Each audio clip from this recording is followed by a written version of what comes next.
Next, ఇది who killed బాబాయ్, ఇప్పుడు కూడా అర్థం కాని విషయం, తొందరలో రావాలి.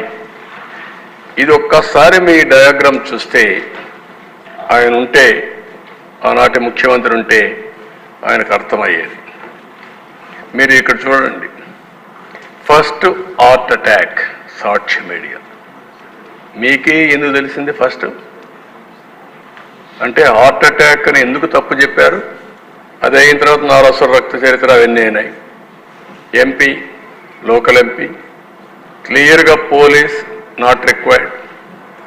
తర్వాత గంగిరెడ్డి, ఆనాటి ముఖ్యమంత్రి మామ, వాళ్ళ హాస్పిటల్లో సిబ్బందిని తీసుకెళ్ళి కుట్లన్నీ వేశారు.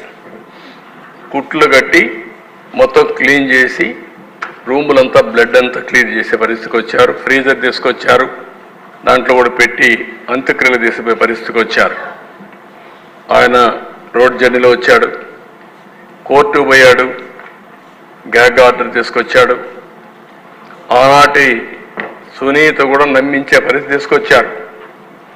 నమ్మి పూర్తిగా సహకరించి తర్వాత అర్థం చేసుకొని ఇప్పుడు పోరాడే పరిస్థితికి వచ్చారు. తర్వాత ముందు డిమాండ్ చేశారు సిబిఐ ఎంక్వైరీ కావాలని, మళ్ళా వద్దని బిడ్డ చెప్పే పరిస్థితికి వచ్చారు.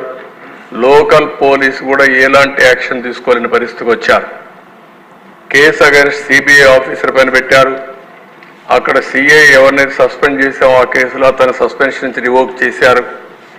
ఇంకొక పక్కన ఎంపీ కర్నూలులో ఉన్నప్పుడు అరెస్ట్ చేయడానికి వస్తే అరెస్ట్ చేయకుండా లా అండ్ ఆర్డర్ వస్తుందని ప్రొటెక్ట్ చేసి తర్వాత కోర్టులో బెయిల్ వచ్చే వరకు కొనసాగించే పరిస్థితికి వచ్చారు.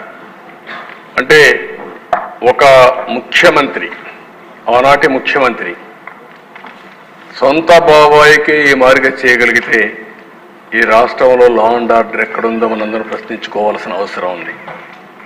అది చాలా సీరియస్ విషయం నా అభిప్రాయం. ఇది ఒక కేస్ స్టడీ. నెక్స్ట్.